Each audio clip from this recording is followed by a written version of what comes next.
actually, when we focus solely on one area to the detriment of the others, that it actually makes us losers in life.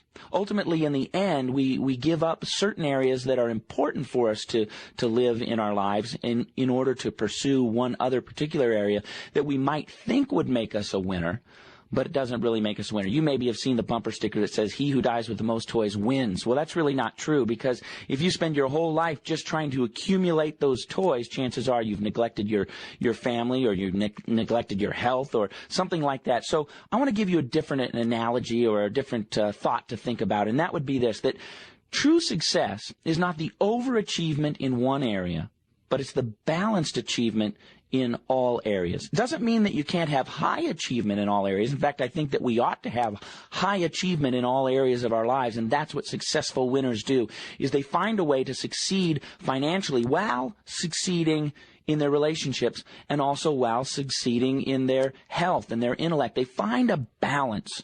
They seek out this ability to be balanced, and in doing so, they not only find balance, but they raise each of those areas to a very high level. And that's the difference between people who win at life and people who might, at the end of their life, say, "You know what, I didn't do as best that I could. I lost at life." So decide that you want to be a winner. That's one of the first things. Second thing is you want to determine the outcome you desire.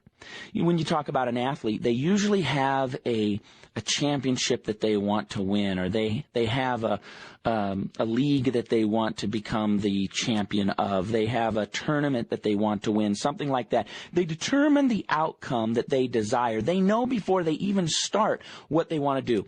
As Major League Baseball, the season begins in Major League Baseball, the Major League Baseball players say to themselves, "We want to win the World Series." They've determined the outcome that they want. Have you ever sat down and said, "What do I want out of life? What would it mean for me when I'm 80 years old or 100 years old, when I'm on my deathbed, when I would be able to look back and say, this is what I wanted to do and this is what I accomplished"? See, most people live what I call an existence that's like a paper cup in an empty parking lot.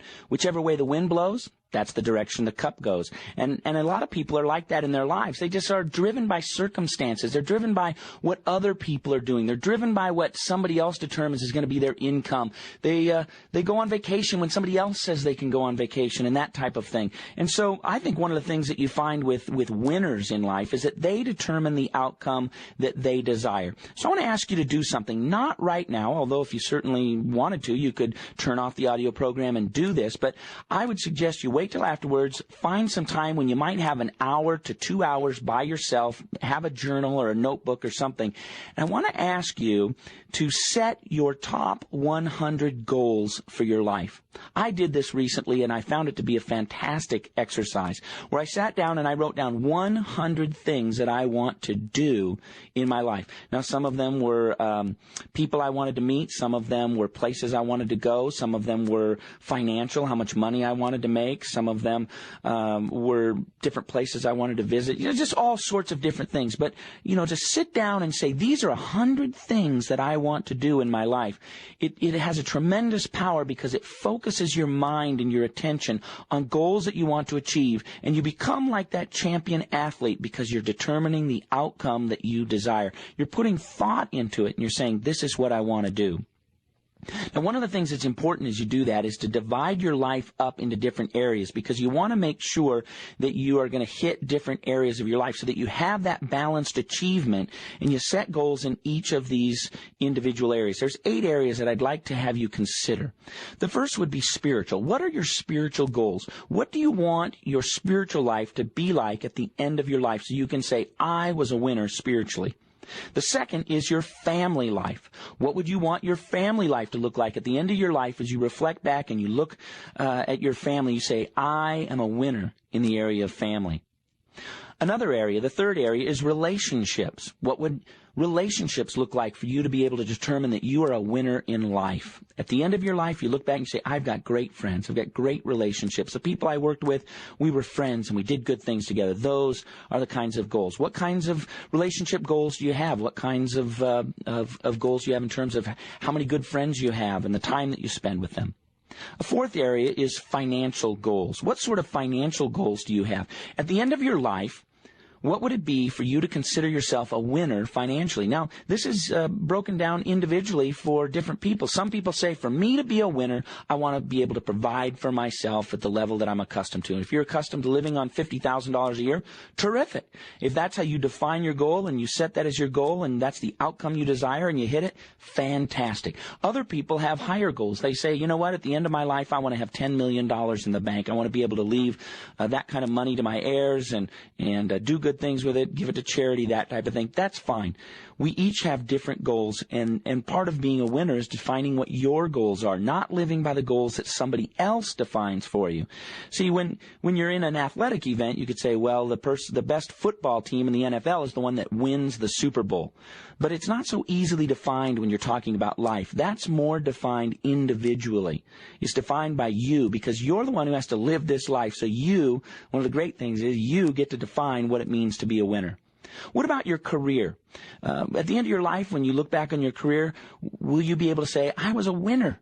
I was using all of my skill sets. I did the things I wanted to do. I achieved what I wanted to achieve. I went as high as I wanted to go. I was a winner in my career. Write down some career goals. Maybe your career goal is to become a doctor. Maybe your career goal is to become the top salesperson in your company. Whatever your goal is for your career, write it down. Put it down, even if it seems big. Maybe you're listening to this and you're going to read this goal and you're going to say, wow, that goal doesn't seem realistic because I'm in the mailroom right now. I'm working in the mailroom. I'm delivering mail, but my goal is to end up in the boardroom. I want to be CEO of the company. That's fine. Write it down. No dream is too big, but define what you want to do to make yourself a winner. The next one, the sixth one, is emotional. What are your emotional goals? I think a lot of times people in our culture don't think about what it means to be emotionally healthy and to be a winner emotionally. A lot of times you'll find older people and they're bitter about their lives and they look back on their lives and they have regret. If you start now and you set some goals about how you want to live your life emotionally, and if you're especially more emotionally aware about how everything affects us emotionally, you'll be that much further ahead at the end of your life. You'll be able to look back, no regrets, and you'll say, I was a winner emotionally. The seventh is intellectual. Do you have intellectual goals? Some people might set for themselves a goal of, I want to read one book a month. I want to read one nonfiction book a month, or I want to read a nonfiction and a fiction once a month. Whatever your goals would be to stimulate yourself intellectually, to make yourself grow, to continue to keep your mind active and growing. A lot of times as people age, they begin to study less. I mean, of course, obviously when you're in school, you're studying, and then as soon as you get out of school, you might have to do a little bit of studying and work, but a lot of times people will begin to wane intellectually because they aren't being driven by outside circumstances. Their job isn't requiring them to stay intellectually active anymore, and so they stop studying, they stop reading, they stop learning, and your mind begins to wane and begins to falter. And I believe, and I think science backs this up, that the less you use your mind intellectually, the more apt it is to lose memory and lose the sharpness that we have at a younger age. Obviously, aging has its effect as well, but I think not using our brains also affects us as well. And the last one that I want to talk about, the eighth area, is your physical life. Write down some physical goals. Maybe you have a weight goal. Maybe you have an ability to jog a certain distance that you want to be able to do. I know friends that say, I want to perform an Ironman triathlon. Other people, I want to run a half a marathon. Other people say, I want to run 5 miles 3 days a week. Whatever. Again, it's all about what you define at the end of your life as being a winning life. That's what it's about, is looking and taking responsibility for your own life and saying, this is what it would mean.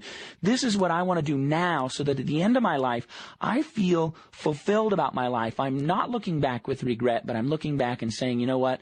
I did a good job, and my life has been a good one, and I've succeeded, and I've left a great legacy for the people who are coming behind me. I've left a good example of what it means to be successful and to be a winner.